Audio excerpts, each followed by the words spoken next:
21 फरवरी? No वे पापा, अपने birthday वाले दिन कोई शादी करता है क्या? अनन्या बेटा, 21 फरवरी से पहले 5 दिसंबर का ही मुहूर्त है। 5 दिसंबर? मम्मी मुझे नहीं जमेगा 5 दिसंबर।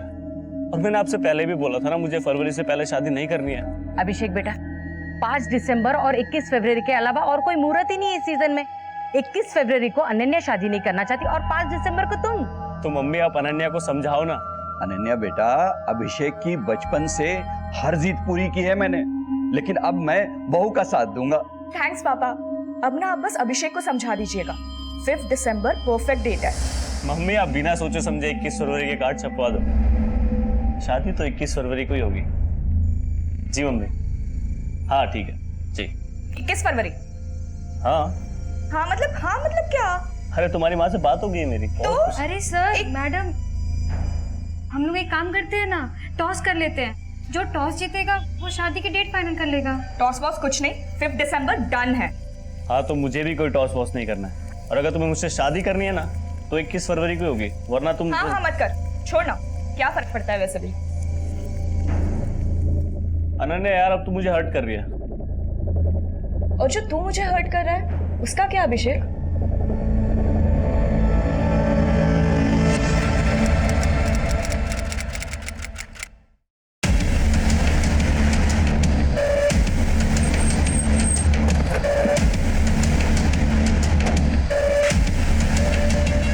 सर इस तरह सर, लाश को देख के लग रहा है कि 2 मर्डर हुए हैं, लेकिन बॉडी एक ही मिली है।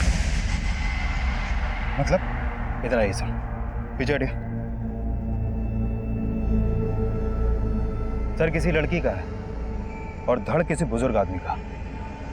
लड़की के कटे हुए सर को किसी आदमी के धड़ से जोड़ा गया है और लड़की के कटे हुए सर को चश्मा बना दिया गया। आसपास में ना तो किसी आदमी का सर मिला है और ना ही किसी लड़की का धड़। इस तरह का क्राइम सीन क्रिएट करके क्रिमिनल साबित क्या करना चाहता है?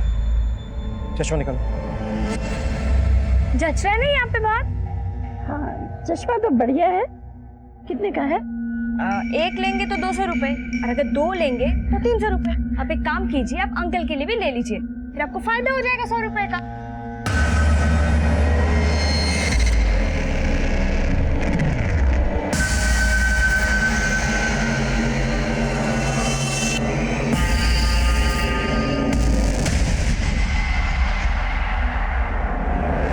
क्यों, आप मेरा रास्ता क्यों रोक रहे हो? मैंने ना एक नॉवल में पढ़ा था, ये चश्मा ऐसा भी होता है, इसको पहनने के बाद सामने वालों के कपड़े के पार सब कुछ नजर आता है।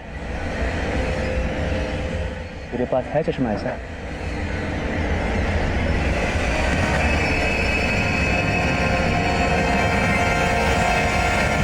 सर लड़की के सिर और आदमी के धड़ के बीच में ये लकड़ी का टुकड़ा धंसा हुआ मिला था। मतलब इस लकड़ी के सपोर्ट से दोनों लाशों को जोड़ा गया है। अच्छा डॉक्टर, लड़की के सिर और आदमी के धड़ को देखकर इन दोनों की उम्र का क्या अंदाजा लगाया जा सकता है? सर लड़की की उम्र करीब 25 से 30 साल के बीच रही होगी और आदमी की उम्र करीब 55 साल से ऊपर रही होगी। एक 25 से 30 साल की औरत और लगभग 55 साल के आदमी के बीच ऐसा क्या ताल्लुक रहा होगा कि इन दोनों को मारकर इनकी लाश को जोड़कर ऐसा दिखाने की कोशिश की गई है कि ये एक ही लाश है, और ऊपर से वो काला चश्मा। सर सब कुछ चौंकाने वाला है। ऐसा क्राइम तो कोई सरफरा ही कर सकता है। सरफरा नहीं, ये किसी बहुत ही दिमागदार आदमी का काम है, जिसने 2 मर्डर करके जानबूझकर ऐसा क्राइम सीन क्रिएट करने की कोशिश की है कि हम मर्डर के मोटिव को लेकर शुरुआत से कंफ्यूज हो जाए। विकास, इन दोनों के बाकी के बॉडी पार्ट ढूंढने पर जोर दो और पता करो कि 25 से 30 साल की औरत और लगभग 55 साल के आदमी की कहीं मिसिंग कंप्लेंट फाइल है क्या? Okay sir. हाँ अंकल, कुछ पता नहीं चल रहा अंकल। ना अनन्या मैडम का फोन लग रहा है, ना अभिषेक सर का। संगीता बेटा, अभिषेक और अनन्या के दोस्तों से मालूम किया कि वो दोनों कहाँ गए थे? हाँ अंकल, सबको फोन किया लेकिन दोनों को कोई खबर नहीं है।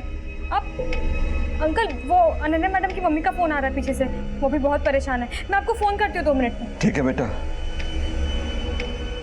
हेलो, हाँ आंटी।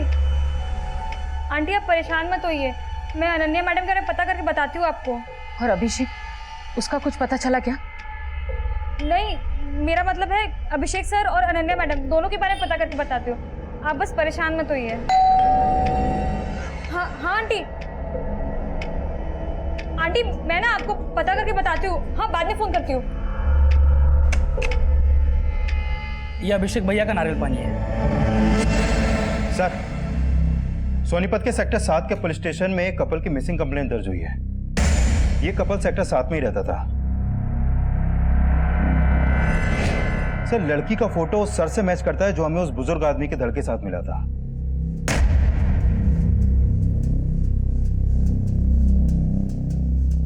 लेकिन इस लड़की के कटे हुए सर के साथ जो हमें जुड़ा हुआ धड़ मिला था, तो ये धड़ तो किसी बुजुर्ग आदमी का था। ये लड़का और लड़की लगभग दोनों सेम एज के लग रहे हैं, तो फिर ये धड़ किस बुजुर्ग आदमी का है? सर, फिलहाल ऐसा कुछ पता नहीं चला है कि इनके साथ कोई बुजुर्ग आदमी भी गायब हुआ था। इन दोनों अभिषेक और अनन्या के बीच रिश्ता क्या है? सर, इन दोनों की शादी होने वाली थी और इनकी मिसिंग कंप्लेंट इनकी मेड संगीता ने करवाई थी। क्योंकि अनन्या की माँ बंगाल में रहती है और अभिषेक के पेरेंट्स पंजाब में। इनके घर की चाबी इनकी मेड संगीता के पास रहती है। उस एरिया के पुलिस स्टेशन से कांटेक्ट करो, हमें उस मेड संगीता से मिलना है। Okay sir.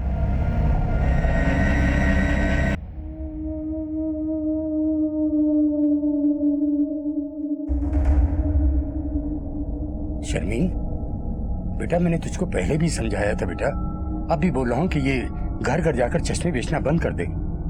बेटा 15 दिन बाद तेरा निकाह है, अब घर से ज्यादा बाहर मत रहा कर। अब बाहर जाने की कोई जरूरत नहीं बेटा। अब्बा, हमारा गुजारा ना मेरे घर बैठने से चलेगा और ना ही मेरी निगाह करके। और वैसे भी मुझे शादी नहीं करनी। अगर मैं शादी करके चली गई तो आपका क्या होगा? तू अभी तक अपना फर्ज निभाते आई है बेटा, अब मुझे मेरा फर्ज निभाने दे। मेरी फिक्र छोड़ दे बेटा। पर अब्बू, आज तो मुझे जाना ही होगा ना वहाँ पे। कंपनी वालों से मैंने एडवांस ले रखा है। बाकी जो चश्मे हैं वो बेच के पैसे चुकाने हैं मुझे। चलती हूँ।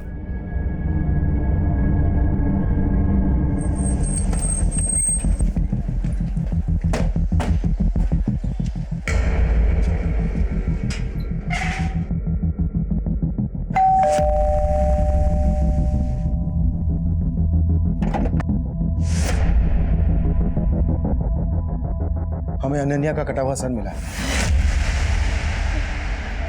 कटा हुआ सर? हाँ, हमें अनन्या का कटा हुआ सर एक बुजुर्ग आदमी के धड़ के साथ मिला है। तुम ऐसे किसी बुजुर्ग आदमी को जानती हो जिनका अभिषेक और अनन्या से मिलना जुलना हो? नहीं सर, मैं ऐसे किसी बुजुर्ग को नहीं जानती। सर, अगर अनन्या मैडम का मर्डर हो गया तो अभिषेक सर कहाँ है? अभिषेक को हम ढूंढ रहे हैं, अभी तक पता नहीं चला है। काम कहाँ करते थे दोनों? किसी आईटी कंपनी में काम करते थे। दोनों साथ में ही काम करते थे। तुमने आखिरी बार कब देखा था इन दोनों? परसों ऑफिस जाने से पहले। देख कितने प्यारे लहंगे हैं ये। बहुत सुंदर है ना? हाँ, प्यारे तो होंगे ही, इतने महंगे जो है। एक एक लहंगा 1-1 लाख रुपए का है। पर क्या है, तू डिसाइड कर ले कौन सा पहनेगी 21 फरवरी को। 21 फरवरी को तो नहीं पहनूंगी। तो शादी में जींस टॉप पहनेगी क्या? तू बोलेगा तो जीन्स टॉप में भी शादी कर लूंगी, पर करूंगी तो 5 दिसंबर को ही। ये सारे महंगे महंगे लहंगे दिखा के ना मक्खन मत मार। टिफिन। तू ना बड़ी टेढ़ी चीज है। वो तो मैं हूँ। पर क्या है, मैं थोड़ा ज्यादा होता है। रुक या अभिषेक। मैं ना करूंगी नहीं शादी। देख तू कभी मेरी बात ही नहीं मानता यार। अरे मेरी बात। फिर सर वो शंकर के साथ ऑफिस चले गए। ये शंकर कौन है? शंकर ऑटो वाला है साहब। वो अभिषेक सर ने ना एक ऑटो वाला फिक्स कर रखा था। वो सुबह उनको ऑफिस छोड़ता था और शाम को ऑफिस से लेकर आता था। कहाँ मिला ये शंकर हमें? वो तो नहीं पता, लेकिन सर मेरे पास उसका नंबर है। संगीता, तुम्हें किसी पर शक है जो ये सब कर सकता है? नहीं सर, मुझे कोई अंदाजा नहीं। अभिषेक और अनन्या शादी करने वाले थे। कब होने वाली थी इनकी शादी? सर इनकी शादी की ना 2 डेट निकली थी, एक 21 फरवरी और एक 5 दिसंबर। दोनों तय नहीं कर पा रहे थे कि उनको किस दिन शादी करनी है। अनन्या और अभिषेक ये डिसाइड नहीं कर पा रहे थे कि उनको कौन सी डेट को शादी करनी है, या फिर ये डिसाइड नहीं कर पा रहे थे कि दोनों को एक दूसरे के साथ शादी करनी है या फिर नहीं करनी है। सर, अभिषेक का गायब होना और अनन्या के सर के साथ किसी बुजुर्ग आदमी के धड़ का मिलना। सर, हो सकता है अभिषेक और अनन्या के बीच कुछ ठीक नहीं चल रहा हो और अभिषेक ये कांड करके कहीं गायब हो गया हो। हमें सबसे पहले ये पता लगाना है कि वो बुजुर्ग आदमी कौन था जिसका अनन्या के साथ मर्डर हुआ। अभिषेक और अनन्या के कॉल रिकॉर्ड्स चेक करो। शायद इनके कॉल रिकॉर्ड से इस बुजुर्ग आदमी का नंबर मिल जाए। इनकी मेड संगीता के बारे में सब कुछ पता करो, शंकर से भी मिलो। मैं इनके ऑफिस जाता हूँ, शायद वहां से पता चल जाए कि बुजुर्ग आदमी कौन था। श्योर।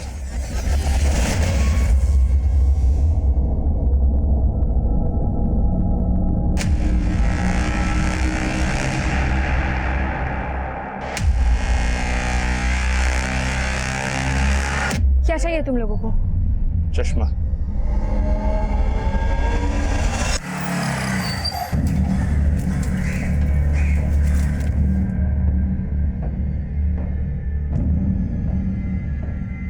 हाँ साहब, संगीता सही बोल रही थी। मैं अभिषेक भैया और अनन्या भाभी को रोजाना ऑफिस छोड़ने जाता था और उस दिन भी मैंने उनको ऑफिस छोड़ा था।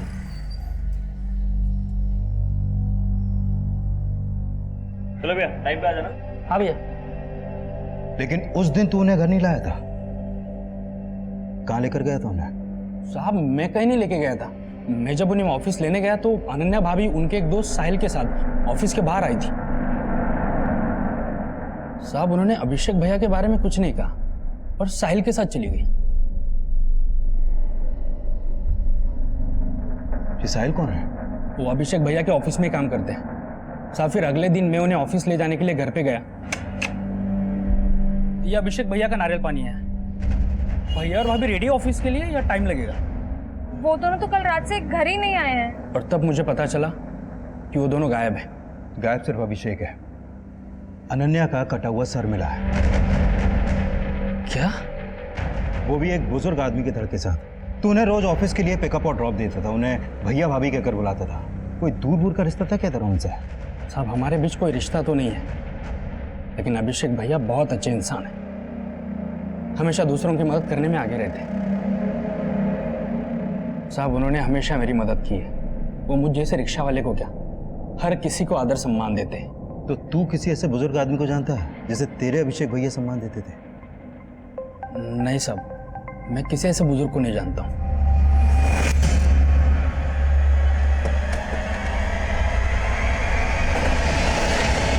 सर अभिषेक और अनन्या मेरे अंडर काम करते थे। आपके ऑफिस में कोई बुजुर्ग भी काम करते थे जो उनके साथ गायब है? बुजुर्ग नहीं सर। अच्छा, अभिषेक और अनन्या सिर्फ एक दूसरे के कलीग ही नहीं थे, बल्कि एक दूसरे से शादी करने वाले थे। इनका ऑफिस में किसी के साथ कोई झगड़ा, कोई इशू? नहीं सर, मुझे तो नहीं लगता। अभिषेक और अनन्या का आपस में कोई इशू? नहीं सर, अगर ऐसा कुछ होता तो वो शादी का फैसला क्यों लेते? हाँ पर एक बात है सर। क्या? उस दिन अभिषेक ने मुझसे हाफ डे की लीव ली थी। सर मुझे अभी ऑफिस से जाना होगा। मुझे आज हाफ डे की लीव चाहिए। क्यों, क्या बात है? उसने रीजन तो नहीं बताया, लेकिन वो हाफ डे में ही चला गया था। हमें पता चला है कि उस दिन अनन्या अपने कलीग साहिल के साथ गई थी। साहिल कहाँ है? साहिल ने तो जॉब छोड़ दी। साहिल ने जॉब छोड़ दी? हाँ सर, वो तो बेंगलुरु में शिफ्ट होने वाला था। जिस दिन उसका लास्ट डे था, उसका बर्थडे था, हमने सेलिब्रेट भी किया था। Happy birthday to you, happy birthday to you.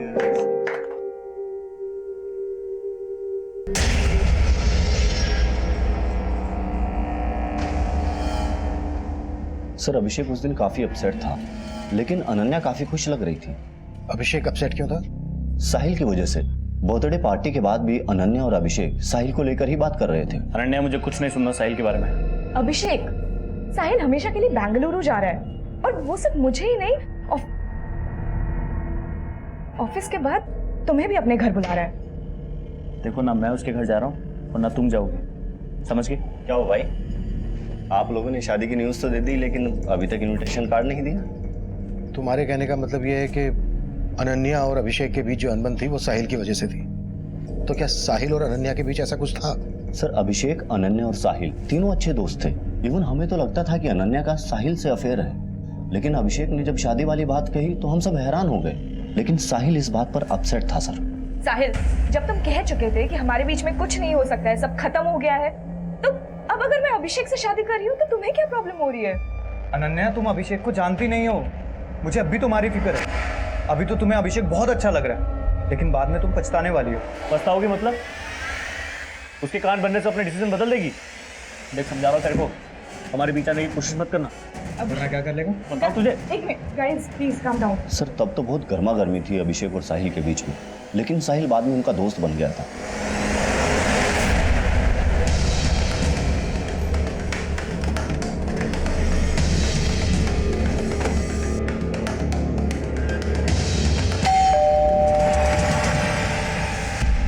अंदर देखो विकास।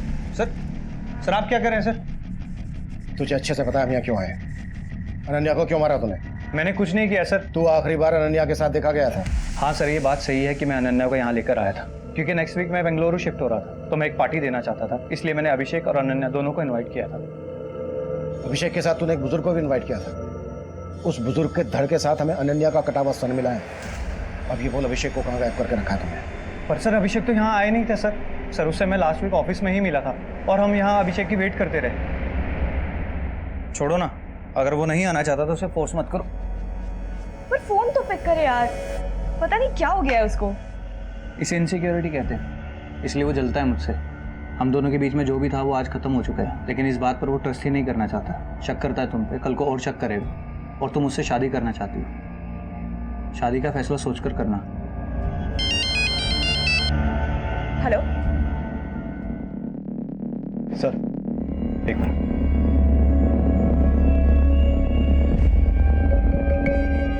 सर यहाँ कुछ भी सस्पिशियस नहीं मिला, लेकिन अब इस पर भरोसा नहीं कर सकते। उस रात की इसकी एक्टिविटीज चेक करो। ओके सर, मुझे ये भी लग रहा है अगर अनन्या का अभिषेक के अलावा इस साहिल से भी रिलेशन है तो हो सकता है जिस बुजुर्ग आदमी का धड़ अनन्या के सर के साथ मिला उसके साथ भी अनन्या का कोई रिश्ता हो जिसके बारे में किसी को नहीं मालूम।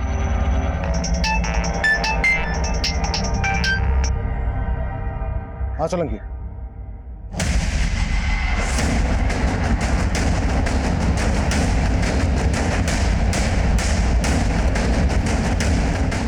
आइए सर ये बॉडी मिली है सर। इसने भी उसी तरह चश्मा पहन रखा है सर। इसका सर बुजुर्ग आदमी का है और धड़ किसी लड़की का है। ये देखिए सर, अभी 10-12 दिन पहले जब मैं गणेश नगर में पेट्रोलिंग कर रहा था तो ये बुजुर्ग मेरे पास भागे भागे आए थे और इन्होंने कहा था कि इनको किसी ने चाकू दिखाकर लूट लिया। सर मैं इनके साथ उस क्राइम स्पॉट पर भी गया था जहाँ पे इनको लूटा गया था।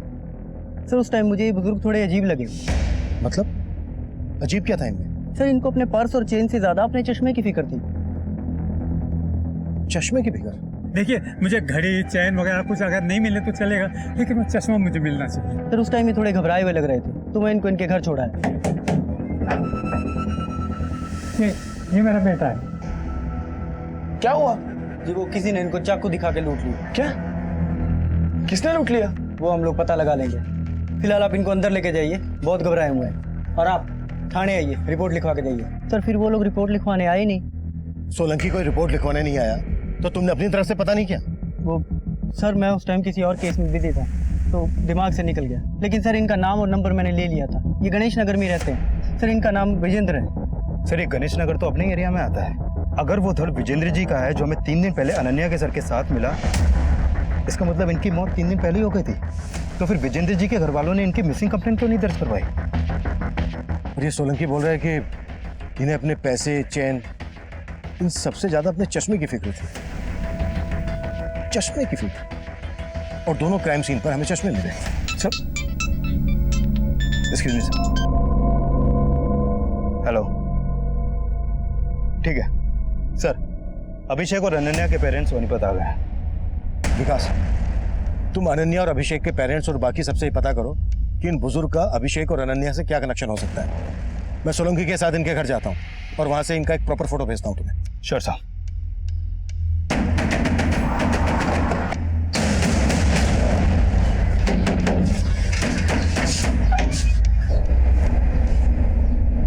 जी विजेंद्र जी कहाँ है?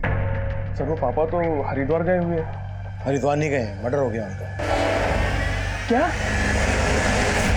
ये क्या बोल रहे हैं सर आप? हाँ, और काफी टाइम हो गया मर्डर को। अब ये बोलो कि तुम लोग छुपा क्या रहे हो हमसे? सर हम कुछ नहीं छिपा रहे सर। पापा 5 दिन पहले ही हरिद्वार जाने का बोल के ही गए थे सर। हरिद्वार किसी के साथ गए थे? नहीं सर, अकेले ही गए थे। चलिए बाबा, मैं आपको स्टेशन छोड़ देता हूँ। अरे मैं अकेले चले जाऊंगा, मेरी चिंता मत करना बेटा। उन्हें एक आदमी ने लूटा था, इन्होंने बोला था रिपोर्ट लिखवाने आने के लिए। आई क्यों नहीं? सर वो पापा ने मना कर दिया था रिपोर्ट ना लिखवाने के लिए। पापा शिकंजी। हाँ बेटा।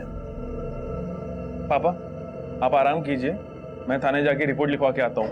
अरे थाने जाने की कोई जरूरत नहीं बेटा, जो हो गया सो हो गया। क्या? लेकिन वो तो मुझे अपने मोबाइल और पैसों से ज्यादा अपना चश्मा ढूंढने पे जोर दे रहे थे। बोल रहे थे कि उनको उनकी पत्नी ने गिफ्ट किया, और तुम बोल रहे हो कि उन्होंने खुद रिपोर्ट लिखवाने से मना कर दिया। हाँ सर, उन्होंने खुद रिपोर्ट लिखवाने से मना कर दिया था। और मेरी मम्मी को गुजरे तो 10 साल हो चुके हैं सर। और जहाँ तक मुझे पता है, मम्मी ने कोई पापा को चश्मा गिफ्ट नहीं किया होगा। लेकिन हाँ सर, कुछ दिनों से पापा ना घर से निकलते हो के काला चश्मा पहन के निकलते थे।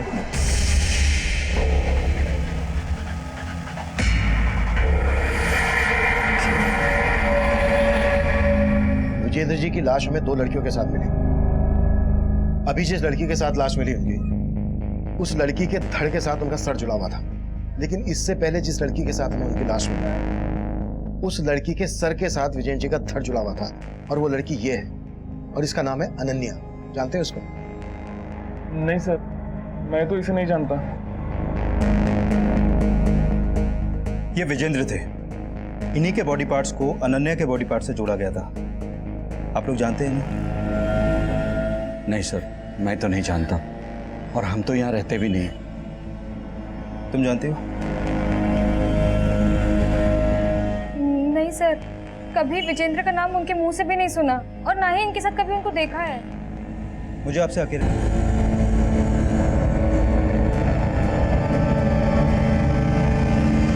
देखिए, मैं सुनने में आया कि अनन्या और अभिषेक के बीच में सब कुछ ठीक नहीं था। क्या कभी भी अनन्या ने इसके बारे में आपसे बात की? ऐसा कुछ भी नहीं है। वो लोग एक दूसरे से बहुत प्यार करते थे, बहुत खुश थे वो लोग। बल्कि आए दिन वो लोग मुझसे वीडियो कॉलिंग पे बात भी करते थे। माँ देखो, अच्छे है ना? और भी है, ये देखो, सब अभिषेक ने चूज किया है। ये कैसा लग रहा है? मैंने क्या क्या सपने देखे थे उन दोनों के लिए, और एक ही झटके में।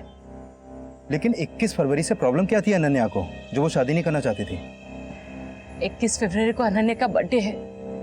वो अपना बर्थडे हमेशा स्पेशल तरीके से बनाती है, इसलिए वो उस दिन शादी नहीं करना चाहती थी, और कोई रीजन नहीं है। सर, 5 दिसंबर 2 ही महीने बाद है, और अभिषेक चाहता था कि उसको थोड़ा सा टाइम मिल जाए ताकि वो इस किराए के घर को छोड़कर अपना घर खरीद ले और उसी घर में उसकी शादी हो। कोई घर वर देख रखा था अभिषेक ने? नहीं सर, अभी फंड्स कलेक्ट कर रहा था और मैं भी उसकी उसमें मदद कर रहा था। लेकिन इसमें 2 राय नहीं है सर कि अभिषेक अनन्या से ही शादी करना चाहता था। अभिषेक और अनन्या के बीच में कोई मनमुटाव नहीं था सर।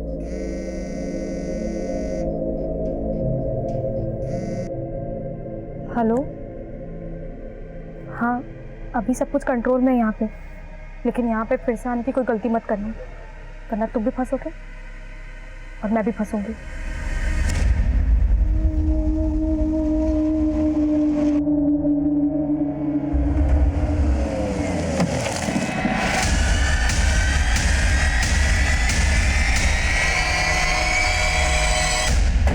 सर, मुझे तो विजेंद्र जी के बेटे पे भी शक हो रहा है। सर, एक तो वो थाने में रिपोर्ट लिखवाने नहीं आया, ऊपर से बोल रहा है कि मेरे पिताजी हरिद्वार गए हुए थे। लापरवाही तुमसे भी हुई है। वो नहीं आए तो भूल गए उस चोर को जिसने विजेंद्र को लूटा था? सर, मैं गया था विजेंद्र जी के साथ उस जगह। सर, मैंने देखा था वहाँ पे कोई सीसीटीवी नहीं था। सर, विजेंद्र जी ने उस चोर का हुलिया बताया था। बोला था कि उसने अपना मुंह ढका हुआ था, उसकी आंखें भूरे रंग की थी। तो अब ढूंढो उस भूरी आंख वाले चोर को, शायद वहां से हमें कोई लीड मिल जाए, और इस बार कोई कोताही नहीं होनी चाहिए। जी सर। सर, अभिषेक और अनन्या के कॉल रिकॉर्ड में भी विजेंद्र जी का नंबर नहीं मिला, लेकिन दोनों के फोन मुरथल में बंद हुए। अभिषेक के फोन से लास्ट कॉल अनन्या को मुरथल से हुआ, और उसके बाद अनन्या का फोन भी मुरथल तक ट्रेवल हुआ, और फिर इन दोनों के फोन वहां पर बंद हो गए। हमें लाशें मिली गुहाना में और फोन बंद हुए मुरथल में। मुरथल में अभिषेक, अनन्या और विजयन से कनेक्टेड कोई आदमी रहता है क्या? नहीं सर, फिलहाल ऐसा कुछ पता नहीं चला है। गुहाना से लेकर मुरथल तक हर एरिया स्कैन करो, शायद बाकी के बॉडी पार्ट्स मिल जाए। अभिषेक घर खरीदने के लिए फंड का जुगाड़ कर रहा था। हो सकता है ये कांड फाइनेंशियल डिस्प्यूट से जुड़ा हुआ हो। अभिषेक के बैंक ट्रांजैक्शन चेक करो और विजेंद्र के बेटे बहू से मिलो। दोनों जुड़ी हुई लाशों ने एक जैसे काले चश्मे पहने हुए थे। इन चश्मों पे किसी ब्रांड का नाम नहीं है। पता करो इस तरह के काले चश्मे कहां कहां बेचे जाते हैं, शायद वहां से हमें क्रिमिनल के बारे में पता चल जाए। Okay sir. छोड़ दो मुझे, छोड़ दो, मैं पुलिस को जाके सब कुछ बता दूंगी। पुलिस को बताएगी? अरे तू पुलिस के पास ना जाए तभी तुझे यहाँ उठाकर लाए। चल, छोड़ दो। सर, पोस्टमार्टम करने वाले डॉक्टर से एक चौंकाने वाली बात पता चली है। क्या? विजेंद्र जी के सर के साथ जो धड़ हमें मिला था वो धड़ अनन्या का है ही नहीं। व्हाट? हाँ सर, अनन्या का सर उस धड़ के ब्लड सैंपल से मैच ही नहीं करता है। लेकिन सर अनन्या के सर के साथ जो धड़ में मिला था वो धड़ विजेंद्र जी के सर के ब्लड सैंपल से मैच करता है। मतलब विजेंद्र जी के साथ अनन्या के अलावा किसी और लड़की की भी हत्या हुई है? हाँ सर, और उस लड़की की उम्र 22 से 25 साल के बीच की होगी। ये केस वाकई में अफेयर और रंजिश का है या फिर किसी साइको और सीरियल किलर का काम है? सर ये अभिषेक की बैंक स्टेटमेंट। अभिषेक और अनन्या के मोबाइल फोन 7 सितंबर को रात 9 बजे बंद हुए थे और अभिषेक के अकाउंट से 8 सितंबर की सुबह को 40,000 रुपए निकाले गए। इसका मतलब अभिषेक के गायब होने के बाद पैसे निकाले गए और अभिषेक के अकाउंट से पैसे निकाले गए हैं सोनीपत के सेक्टर 11 के एटीएम से। विकास, उस एटीएम की फुटेज निकालो। सर। और उस चोर का पता चला जिसने विजेंद्र को लूटा था? नहीं सर, मैंने कई हिस्ट्री शीटर्स को खंगाला है, लेकिन सर कुछ आइडिया नहीं लग रहा। प्लीज मुझे जाने दो, मैं तुम्हारे आगे हाथ जोड़ रही हूँ, मुझे जाने दो। तुझे तभी जाने देंगे जब तू मेरी बात मानेगी, समझी?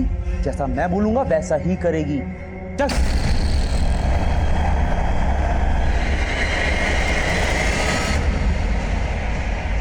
सर ये उस एटीएम की सीसीटीवी फुटेज है जहां से अभिषेक के डेबिट कार्ड से पैसे विड्रॉ किए गए थे और पैसे अभिषेक ने नहीं, इसने निकाले। साहब मैंने कुछ नहीं किया साहब।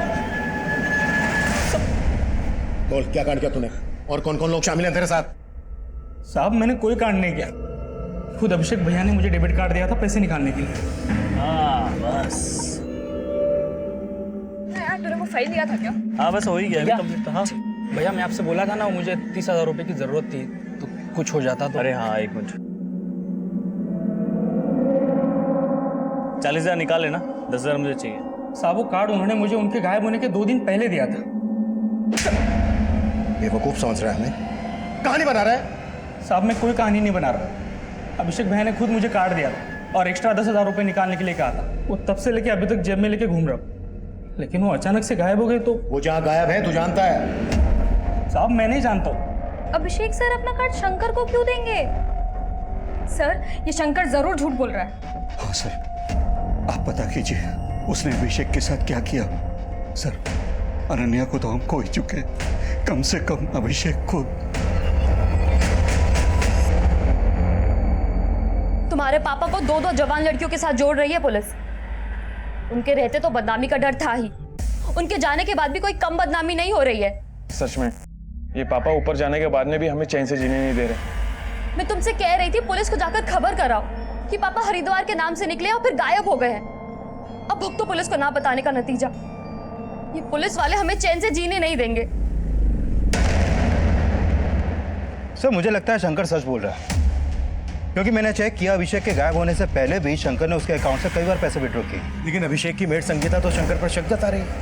सर हो सकता है वो झूठ बोल रही हो या फिर अभिषेक ने उसे बताया ही ना हो। अभिषेक का एक ऑटो ड्राइवर को अपना डेबिट कार्ड देना उतना ही अटपटा है जितना कि ये केस अटपटा है। हो सकता है अभिषेक ने पहले से प्लान बना के रखा हो और उसने अपने इस प्लान में शंकर को भी इन्वॉल्व कर लिया हो। एक काम करो, शंकर को छोड़ दो, जाने दो उसे, पर उस पर नजर रखो। हो सकता है इससे हमें अभिषेक की लीड मिल जाए। ठीक है सर। सर एक बात और पता चली है, अभिषेक के गायब होने से पहले उसका कार्ड कई बार दिल्ली और हरियाणा की अलग अलग वाइन शॉप और बार्स में भी स्वाइप किया गया है।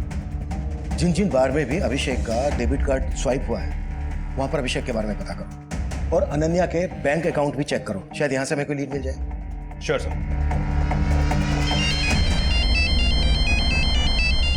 Ketan sir. Hello hello Sahil, Ketan बोल रहा हूँ। बेंगलुरु जाने की तैयारी हो गई? सर आप क्यों जले पे नमक छिड़क रहे हैं? पहले ही पुलिस वालों ने मुझे शहर से बाहर जाने को मना किया, सारा प्लान चौपट हो गया है। पर मुझे तो लगता है इन सबके चक्कर में ना बेंगलुरु की जॉब हाथ से ना चली जाए। टेंशन मत लेना, वहाँ की जॉब हाथ से निकल गई ना तो अपनी कंपनी में काम करने वापस आ जाना, ठीक है? Okay sir.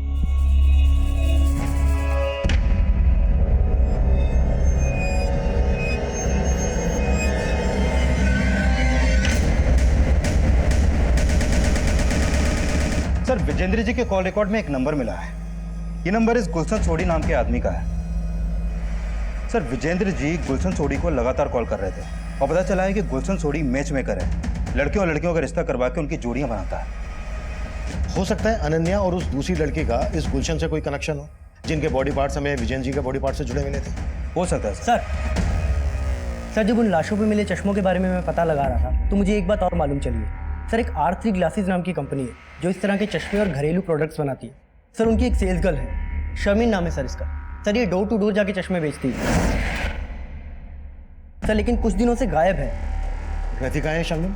सर खानपुर में। इसका मोबाइल नंबर भी मिला है सर, लेकिन स्विच ऑफ आ रहा है। विकास, तुम्हें शारमिन के घर जाओ और चेक करो कि इसके चश्मों का इस क्राइम से क्या कनेक्शन है। मैं गुलशन चौधरी से जाके मिलता हूँ।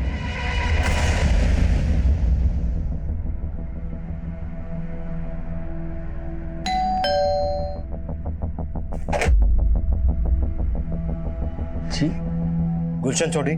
जी सर। हमें विजेंद्र जी के बारे में बात करनी है। हाँ साहब, मेरी बेटी शर्मिन चश्मे बेचती है, मगर आप ये सब क्यों पूछ रहे हैं? कहाँ है वो? बुलाइए उसको, बात करनी है। बात? दरअसल वो कई दिनों से घर नहीं आई है। अगर शर्मिन इतने दिनों से गायब है तो उसकी मिसिंग कंप्लेंट क्यों नहीं दर्ज करवाई आपने? साहब दरअसल 1 हफ्ते बाद उसका निकाह था, क्या अचानक वो गायब हो गई? उसको ढूंढते साहब, कहीं से उसको ढूंढते। जी वो विजेंद्र जी तकरीबन 3 महीने पहले मिले थे मुझे। दरअसल वो शादी करना चाहते थे। विजेंद्र जी शादी करना चाहते थे? हाँ जी। अच्छा, आपने उनका किसी के साथ रिश्ता करवाया था? जी मैंने उनको उनकी उम्र की काफ़ी सारी औरतों की फोटोएं दिखाई थी।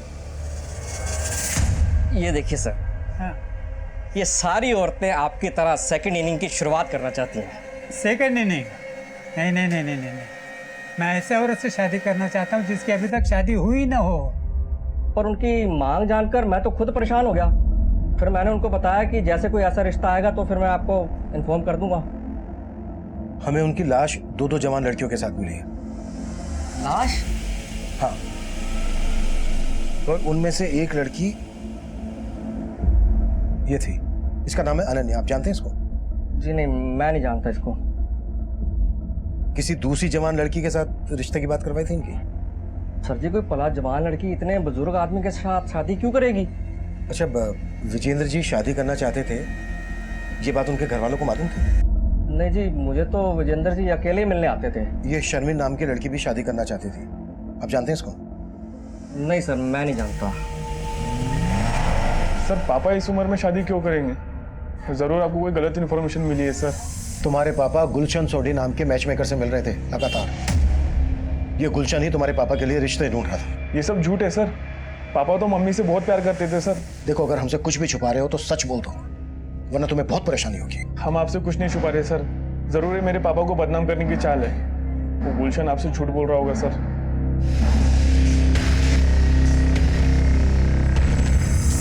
सर, चूंकि विजेंद्र जी का सर और धड़ दोनों मिल गए हैं, इसलिए उनकी कंप्लीट पोस्टमार्टम रिपोर्ट तैयार हो गई है।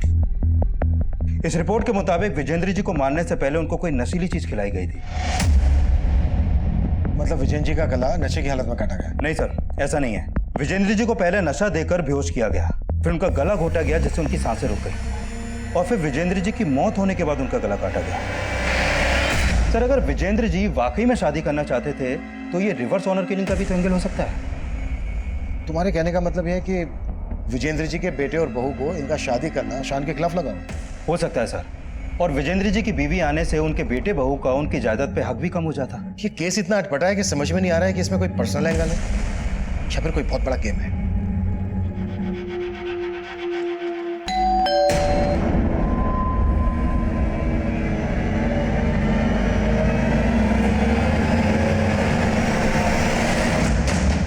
सर, मुझे लगता है ये केस पर्सनल एंगल से ही क्रैक हो सकता है। अच्छा, मैं अनन्या के बैंक ट्रांजैक्शन चेक कर रहा था तो मुझे मिला कि उसके मर्डर से 10 दिन पहले उसके अकाउंट से 22,024 रुपए किसी सगमा इंटरप्राइजेस के नाम ट्रांसफर हुए थे। पता करो ये सगमा इंटरप्राइजेस क्या चीज बनाती है। Sure sir. सर अभिषेक जिन जिन बार्स में जाता था उनमें से एक किसी अभिषेक के साथ इसमें 2 लड़के दिख रहे हैं। एक का चेहरा दिख रहा है और एक का नहीं दिख रहा है।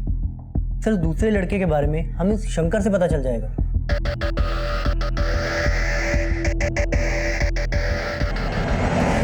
साहब ये अभिषेक भैया के दोस्त थे, लेकिन मैं इन्हें नहीं जानता। तू खुद बैठ के इनके साथ पी रहा था, आज बोल रहा है तू इनको नहीं जानता। साहब तब मैं अभिषेक भैया को सिगरेट देने गया था। अरे भाई जैसा तुम्हारे। भैया आपका सिगरेट। हाँ तू भी बैठ जा। अरे नहीं भैया, मैं कैसे पी सकता हूँ, आपको घर पे छोड़ना है। अरे बैठ ना, इधर आ। और भैया ने जबरदस्ती बिठा लिया मुझे। इसका स्केच बनवा सकता है? साहब पहले और आखिरी बार मिला था, कुछ याद नहीं आ रहा है। सोलंकी, इसकी याददाश्त चली गई है, जरा याददाश्त वापस लाने में इसकी मदद कर। साहब मुझे सच में नहीं मालूम है। साहब सच कह रहा हूं, साहब मुझे नहीं मालूम। सर अनन्या के बैंक अकाउंट से जिस संगमय इंटरप्राइजेस कंपनी को पैसे ट्रांसफर हुए थे, वो कंपनी सीसीटीवी कैमरा और हिडन कैमरा इंस्टॉल करने का काम करती है। मैंने उधर बात की तो पता चला कि अनन्या ने अपने घर में सीसीटीवी कैमरा नहीं बल्कि हिडन कैमरा इंस्टॉल करवाए थे। Hidden camera? हाँ सर, और वो कैमरे अनन्या ने खुद इंस्टॉल करवाए थे।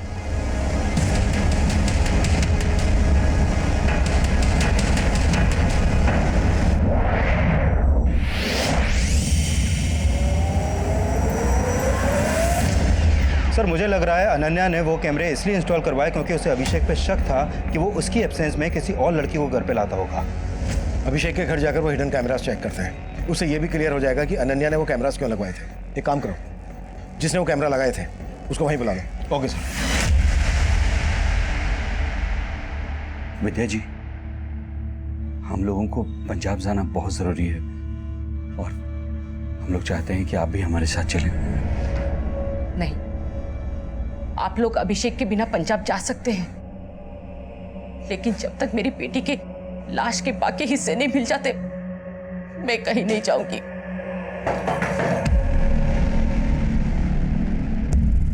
हमें आगे तलाशी लेनी है। तलाशी? जी, ये रहा सर्च वारंट। बताइए कहाँ पर आपने हिडन कैमरा स्टोर किया? जी। कैसी बातें कर रहे हैं सर आप? आपको अभी पता चल जाएगा।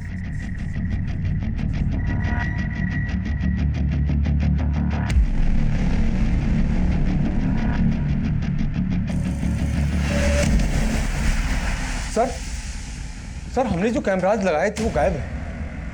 उनकी फुटेज जरूर किसी पीसी या लैपटॉप में स्टोर की गई। कुछ मिला? पीसी या लैपटॉप? हाँ सर, ऊपर एक लैपटॉप है। चेक करो।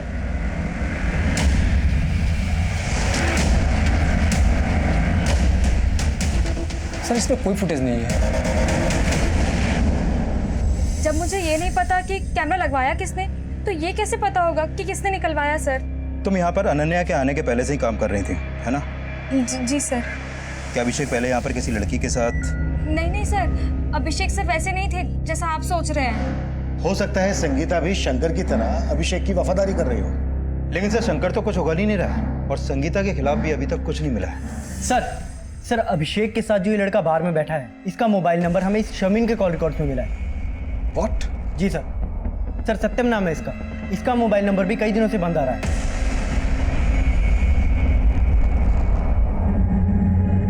तो ये जो दूसरा आदमी है ये सत्यम से कनेक्टेड होगा और इन दोनों से हमें अभिषेक की लीड मिल सकती है। कहाँ रहता है सत्यम? सर खानपुर में, जहाँ पर शर्मिन का भी घर है।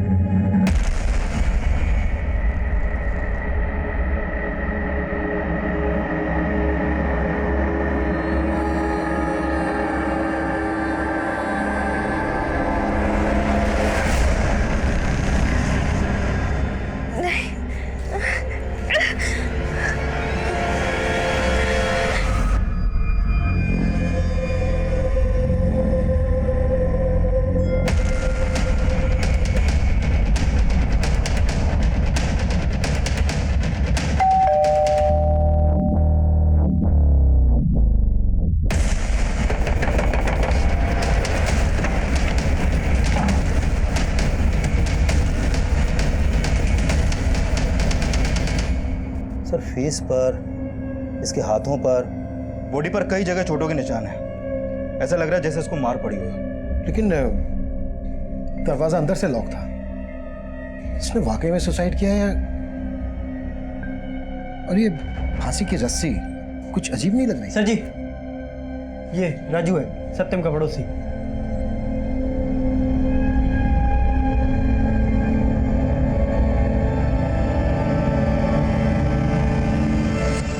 सत्यम के साथ यहाँ कौन कौन रहता था? सर सत्यम की एक माँ है जो यूपी में रहती है, वो यहाँ पे अकेले ही रहता था। सत्यम काम क्या करता था? वो जॉब करने आया था लेकिन उसे मिल नहीं रही थी, तो काफी परेशान था वो। अच्छा, सत्यम एक शारमीन नाम की लड़की के साथ काफी टच में था। ये है शारमीन, जानते हैं इसको? सर जानता तो नहीं हूँ, लेकिन काफी बार इसे आते जाते देखा है यहाँ पे। सत्यम के साथ जो ये लड़का है, इसका नाम है अभिषेक। और ये जो दूसरा लड़का है, इसको जानते हो? शायद इसका भी आना जाना हो। नहीं सर, मैं इसके बारे में कुछ नहीं जानता। सर शामिन सत्यम को जानती थी और सत्यम अभिषेक को। कहीं ऐसा तो नहीं कि अभिषेक का शामिन से अफेयर हो, जिसके लिए अनन्या ने अपने घर में कैमरा इंस्टॉल करवाया और अब शायद शामिन अभिषेक के साथ गायब है। लेकिन शारमीन अभिषेक के साथ गायब है या अकेली गायब है, ये कंफर्म कैसे होगा? और इस सबके बीच में सत्यम की मौत का क्या राज है? विकास, एक काम करो, अभिषेक के घर के रास्ते में जितने भी सीसीटीवी हैं खंगालो और शारमीन के अब्बू से अभिषेक और सत्यम के बारे में बात करो। Okay sir. नहीं साहब, मैं इनमें से किसी को नहीं जानता और मेरी बेटी या किसी के साथ कोई चक्कर नहीं था। अरे उसकी तो अभी शादी होने वाली थी। मेरी बच्ची को ढूंढने दीजिए साहब, उसने कुछ गलत नहीं किया है, लेकिन उसके साथ जरूर कुछ गलत हो रहा है। न जाने मेरी बच्ची कहाँ किस हाल में होगी।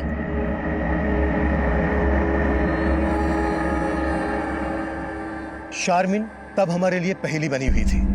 तब हम उसे सस्पेक्ट मानकर चल रहे थे, लेकिन वो इस केस में एक विक्टिम थी। वहीं सत्यम तब हमारे सामने इस केस में एक विक्टिम बनकर आया था। उसकी मौत संदिग्ध हालत में हुई थी। सत्यम की लाश जिस रस्सी से लटकी हुई मिली थी, वो रस्सी हमारा ध्यान खींच रही थी। आदमी औरत की जुड़ी हुई लाशें, काला चश्मा और वो रस्सी, इस केस में सब कुछ विचित्र था और ये सिलसिला थमने का नाम नहीं ले रहा था। और इन विचित्र पहेलियों में एक और पहेली जुड़ने वाली थी।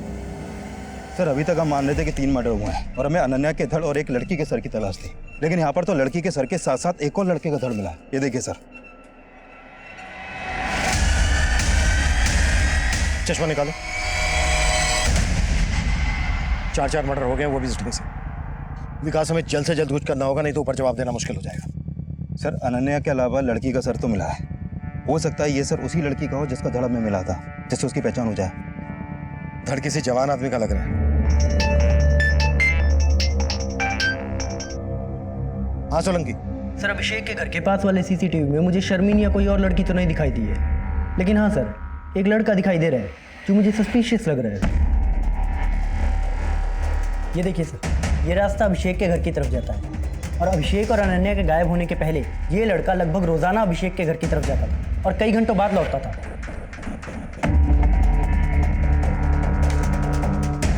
सोलंकी, इसके बारे में जल्दी पता करो। सर। विकास, सत्यम के कॉल रिकॉर्ड्स चेक करो और पता करो कि उसके कॉल रिकॉर्ड्स में इस लड़के की शक्ल वाले किसी आदमी का नंबर है क्या। हो सकता है ये लड़का वही हो जो बार में अभिषेक और सत्यम के साथ बैठा था। Okay sir. हाँ सर, इस लड़के को मैंने एक आध बार अभिषेक के घर से निकलते हुए देखा था और जब उस दिन वो अभिषेक के घर से जब बाहर निकल रहा था तो अभिषेक की मेड ने दरवाजा बंद किया था। बताती हूँ सर। सर वो खेमचंद है। तेरा और खेमचंद का इस कांड से क्या लेना देना है? कोई लेना देना नहीं है सर, वो बस मेरा बॉयफ्रेंड है सर। बॉयफ्रेंड? कहाँ मिलेगा तेरा बॉयफ्रेंड खेमचंद? सर, वो एवरेस्ट प्लाजा बिल्डिंग में गार्ड है। तो वो हिडन कैमरा इसलिए निकलवाए ताकि तेरा और तेरे बॉयफ्रेंड खेमचंद का राज ना खुले? नहीं साहब, मैंने कोई कैमरा नहीं निकलवाया। हम तो बस प्यार करते थे। वो एवरेस्ट बिल्डिंग में नाइट शिफ्ट ड्यूटी पे था, तो अभिषेक सर और अनन्या मैडम के घर से चले जाने के बाद बस दिन में आया करता था सर। सर, मैं सिर्फ संगीता से मिलने जाता था सर, इसके अलावा मैंने कुछ नहीं किया सर। बातों के भूत बातों से नहीं मानते।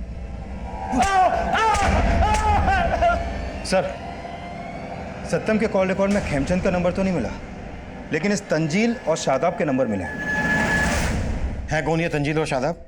सोनीपत के लोकल गुंडे हैं सर ये। इन पे पहले भी मारपीट के कई केस दर्ज हुए हैं। सत्यम का इन गुंडों के साथ कनेक्शन था, तो फिर सत्यम की लाश उसी के घर में मिलने का क्या चक्कर है? सर फिलहाल तो यही मालूम चला है कि सत्यम जॉब ना मिलने की वजह से परेशान था। शायद पैसों की तंगी की वजह से उसने सुसाइड किया हो। लेकिन सत्यम की बॉडी पर हमें मारपीट के निशान मिले थे।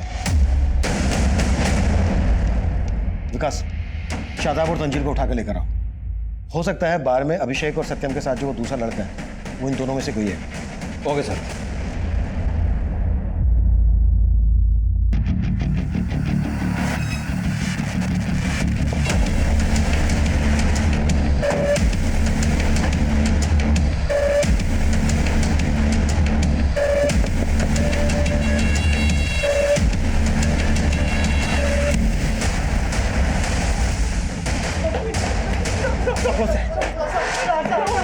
देखिए सर,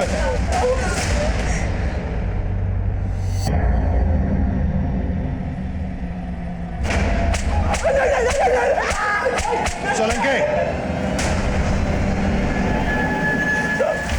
साहब हमने किसी को नहीं मारा साहब। मैं शर्मिन को पसंद करता था साहब, और वो सत्यम को चाहती थी, उससे निकाह करना चाहती थी, इसलिए हमने उसको उठा लिया साहब।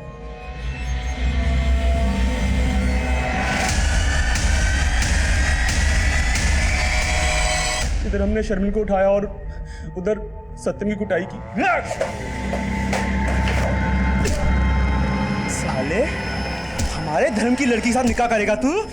तू निकाह करेगा? तू निकाह करेगा? सत्यम नहीं माना तो उसे मार के फांसी पर लटका दिया। फांसी नहीं साहब, हम सिर्फ उसको फोन करके धमकी दिया करते थे, और जब वो नहीं माना तो बस उसकी पिटाई की और कुछ नहीं किया साहब। ये सब तुमने शारमिन के अब्बू के कहने पे किया ना? क्योंकि उन्हें पता चल गया था कि सत्यम और शारमिन का अफेयर चल रहा है। नहीं सर, शारमिन के अब्बू तो उसका निकाह किसी और से कराना चाहते थे, और शर्मिन को मैं पसंद करता था, इसलिए शर्मिन को मैंने निकाह के लिए बोला था। सत्यम को भूल और मुझसे निकाह कर ले। प्यार करती हूँ मैं उसे। दूसरे धर्म का है वो। तेरा निकाह मुझसे होगा, नहीं तो मैं किसी से नहीं होने दूंगा। समझी? सोलंके, तंजील और शादाब ने जो बयान दिए थे, उनके बयान से इन जुड़ी हुई लाशों के राज नहीं खुल रहे थे। और शारमिन से हमारा बात करना इसलिए भी जरूरी था क्योंकि शारमिन जिस तरह के काले चश्मे बेचा करती थी, उसी तरह के काले चश्मे इन जुड़ी हुई लाशों ने भी पहने हुए थे। लेकिन तंजील और शादाब की हैवानियत का शिकार होने के बाद फिलहाल वो इस कंडीशन में नहीं थी कि बयान दे सके। अब इस केस में एक नया सिरा खुलने वाला था, और ये सिरा हमारी इन्वेस्टिगेशन की नई दिशा तय करने वाला था। सर, जिस दूसरी लड़की का सर हमें मिला था उसको इस गुलशन के एक पड़ोसी ने आइडेंटिफाई किया है। सर, उस आदमी ने बताया कि उसने इस लड़की को गुलशन के घर में कई बार जाते हुए देखा है, और सर विजेंद्र जी का बेटा नमन भी कुछ दिन पहले गुलशन के घर में देखा गया।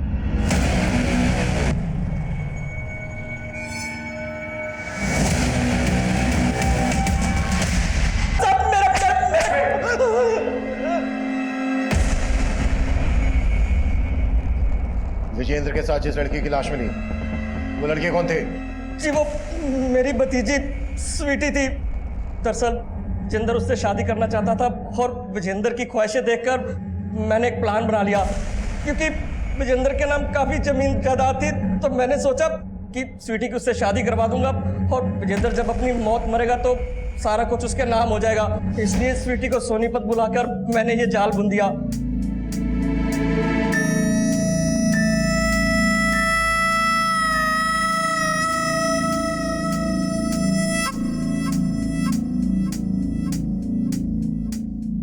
और देखते देखते वो स्वीटी पर लट्टू हो गया। वो उसको घुमाने लगी, और पिछले दिनों वो स्वीटी को पार्टी पर भी लेकर गया था। कौन सी पार्टी? जी वो तो मेरे को मालूम नहीं है, पर जब से वो गई है तब से लौटी नहीं। मैं उसकी मिसिंग कंप्लेंट लिखवाता तो खुद भी फंस सकता था, इसलिए मैं चुप्पी मारकर बैठ गया साहब। विजेंद्र का बेटा नमन भी तेरे से मिलने आता था? क्यों मिलने आता था? साहब आपके मिलने के बाद आया था वो। जी कहिए। मैं जानता हूँ कि तुम एक लड़की के साथ मिलकर मेरे पापा विजेंद्र को घुमा रहे हो। बोलो कौन है वो लड़की? भाई कौन सी लड़की? तुम्हें कोई गलतफहमी हो गई है। मैं किसी लड़की बड़की को नहीं जानता। मैंने उसको झूठ बोला था क्योंकि साहब मैं डर गया था कि वो आपको कुछ बता ना दे। सर मुझे नहीं मालूम कि मेरे पापा किसी लड़की से मिल रहे थे। जब आपने मुझे गुलशन के बारे में बताया तब मैं वहाँ गया, और जानना तो जरूरी था ना सर कि वो लड़की कौन थी, जिसके चक्कर में मेरे पापा को लेकर लोग तरह तरह की बातें बना रहे थे। और इसी लोग लज्जा से बचने के लिए तूने अपने पापा और उस लड़की को? नहीं सर, मैंने ऐसा कुछ नहीं किया। गुलशन ने हमें बताया कि तेरे पापा स्वीटी के साथ एक पार्टी में गए थे। इस बारे में कुछ जानता है? पार्टी? हाँ। नहीं सर, पापा तो मुझे हरिद्वार जाने का बता के गए थे।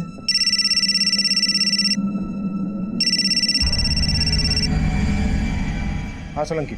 सर शर्मिन को हॉस्पिटल से डिस्चार्ज कर दिया गया है। अब वो घर पे है और हम उससे बात कर सकते हैं। ठीक।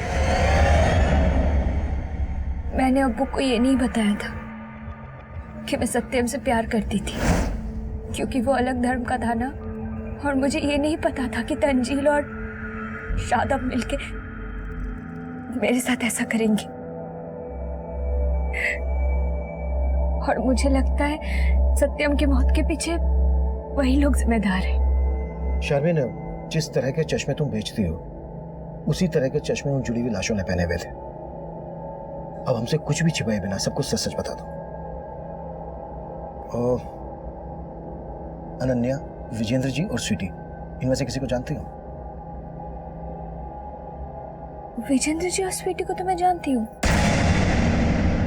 सत्यम जहाँ जॉगिंग करने जाता था विजेंद्र जी भी वही आते थे। दोनों की दोस्ती भी हो गई थी। और सत्यम ने मुझे एक बार स्वीटी और विजेंद्र जी दोनों से मिलवाया था। और उस दिन स्वीटी ने मेरे से चश्मा लेके विजेंद्र जी को गिफ्ट किया था। सत्यम अभिषेक को भी जानता था। और सत्यम और अभिषेक के साथ ये जो लड़का है, इसको जानती हो? नहीं सर, मैं इनको नहीं जानती। 5 सितंबर को विजेंद्र जी और स्वीटी एक पार्टी में गए थे। इस बारे में कुछ जानती हो? हाँ, 5 सितंबर को तो सत्यम मुरथल में कहीं गया था। शायद विजेंद्र जी और स्वीटी भी वही जाने वाले थे।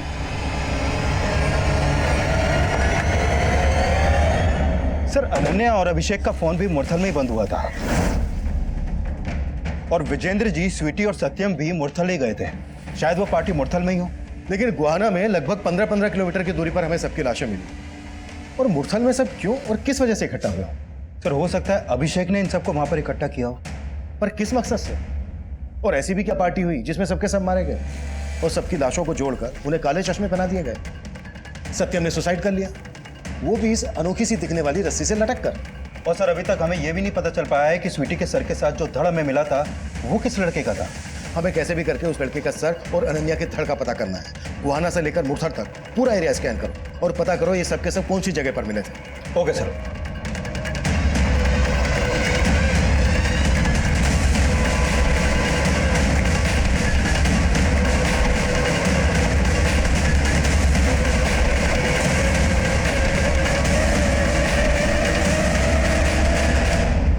तो अभिषेक है। अभिषेक को हम सस्पेक्ट मानने की गलती कर रहे थे, लेकिन तब यह साफ हो गया था कि अभिषेक, अनन्या, विजेंद्र और स्वीटी का मर्डर हुआ था। और सत्यम की पोस्टमार्टम रिपोर्ट से भी यह साफ हो गया था कि सत्यम ने सुसाइड किया था।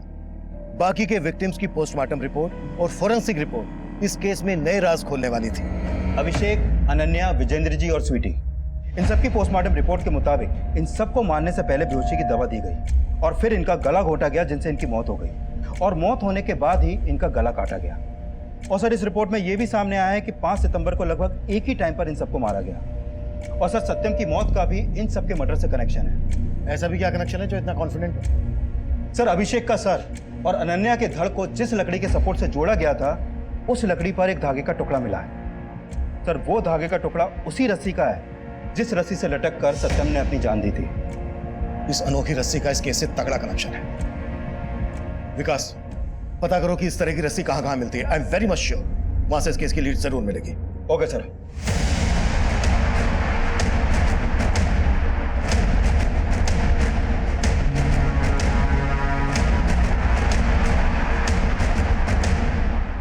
नहीं सर, ऐसी रस्सी कोई सप्लायर नहीं बनाता। पर हाँ, कुछ दिन पहले ही एक आदमी ने हमसे ऑर्डर करके खुद इस डिज़ाइन की रस्सी बनवाई थी। मेरी ये सिद्ध माला आपकी हर परेशानी को दूर कर देगी। एक बार अवश्य आजमाइए। चलो मेरे साथ। क्या बदतमीजी है ये? रस्सियां बनवाई तो क्या हत्यारा हो गया मैं? छोड़िए मुझे। अब तो छूटने नहीं वाला है। मुरथल में फार्म हाउस है ना तेरा? 5 सितंबर को पार्टी भी दी थी तूने। कौन कौन लोग थे तेरे साथ? किसके कहने पे ये कांड किया?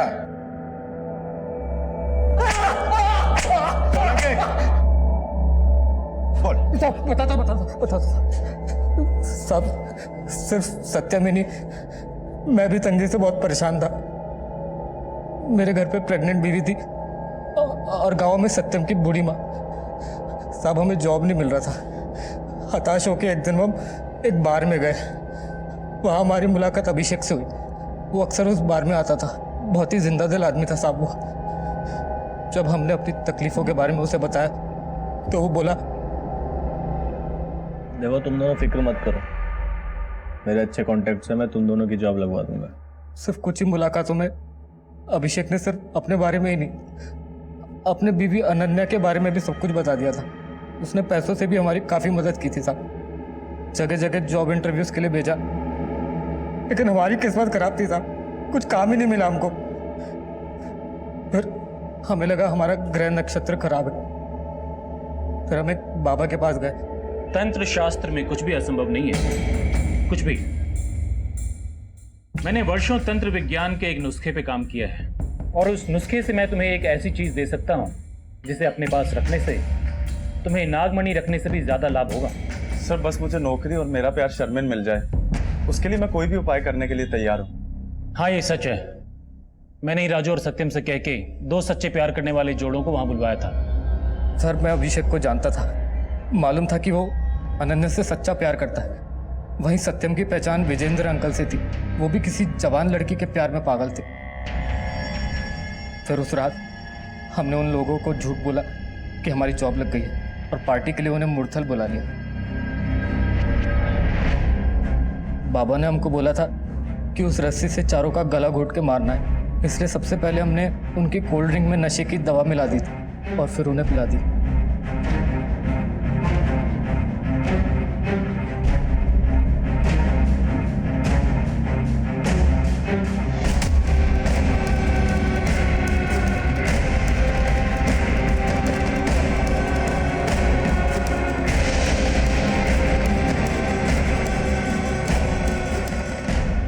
बहुत अच्छे। अब तुम दोनों मिलकर इन सब के शरीर से इनका सर अलग कर दो और उसके बाद जोड़ियां बनाओ, प्रेमी और प्रेमिका की।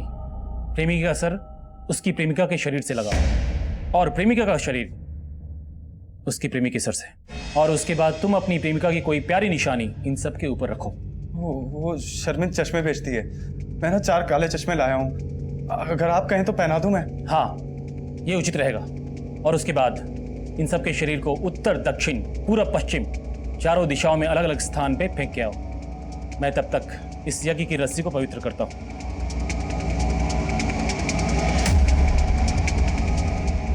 तो धार मांग के दिए थे और उसने कहा था उसको रखने से ये होगा वो होगा, लेकिन कुछ नहीं हुआ था साहब, उल्टा हमें ही दोष दे रहा था वो।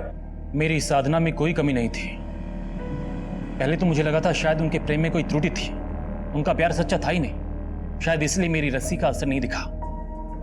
लेकिन बाद में पता चला उन मूर्खों ने प्रेमी प्रेमिका की जोड़ियां ही गलत बनाई थी। उसने तो अपना पल्ला झाड़ दिया और हम इतना सब कुछ करने के बावजूद वही के वही थे। ऊपर से तंजील और शादाब शर्मिन को उठा के ले गए थे। सत्यम बहुत टूट गया था अंदर से साहब। पता नहीं कहाँ ले गए वो शर्मिन को, लेकिन छोड़ूंगा नहीं उनको। रुक सत्यम रुक, होश से काम ले। होश ही तो नहीं है यार, और सबसे ज्यादा होश तो इस जादुई रस्सी ने उड़ा के रखे हैं। सोचा था इस रस्सी के मिलने से सारे काम बन जाएंगे, लेकिन अपने दोस्तों को मार दिया यार। मैं गलत करा राजू, इसीलिए हमारे साथ गलत हो रहा है।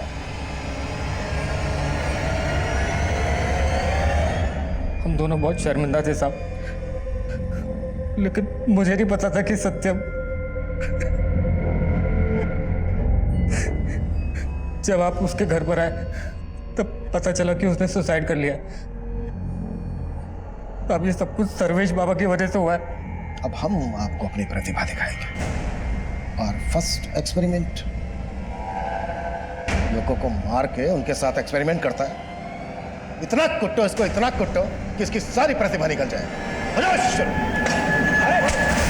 इस केस में पागलपन की सभी सीमाएं लांघ दी गई थी। हमने सोचा नहीं था कि यह केस तंत्र और अंधविश्वास से जुड़ा होगा। कभी कभी जो हम सोचते हैं हकीकत उससे बिल्कुल अलग होती है। लालच में आकर राजू और सत्यम ने जो सोचा वो कभी हो नहीं सकता था। उन्होंने इस पाखंड के लिए सारे पैसे अभिषेक से ही उधार लिए और अभिषेक के साथ साथ उन्होंने अपने बाकी के दोस्तों को भी मार दिया, पर अंत में उनके हाथ कुछ नहीं लगा। सर्वेश जैसे लोग हमारी सोसाइटी के लिए खतरा हैं। किसी की जान लेकर कभी किसी को खुशी नहीं दी जा सकती। ऐसे लोगों पर कभी भरोसा नहीं करना चाहिए। किसी को जाने समझे बिना उससे मुस्कुराकर हाथ मिला लेना अच्छा है, जरूरतमंदों की मदद कर देना और भी अच्छा है, पर किसी से दोस्ती करने से पहले एक बार उसके अंदर झांक कर देख लेना बेहद जरूरी है। अगर अभिषेक और विजेंद्र ने सत्यम और राजू को सही से समझने की कोशिश की होती तो उन्हें इस अपराध की दस्तक मिल गई होती, इससे बचा जा सकता था। अब मैं सीनियर इंस्पेक्टर अभिमन्यु जिंदल आप लोगों से विदा लेता हूं। आपसे फिर मुलाकात होगी एक नए केस के साथ। स्वस्थ रहिए, सतर्क रहिए और देखते रहिए क्राइम पेट्रोल दस्तक। मकसद बताना नहीं, बचाना है।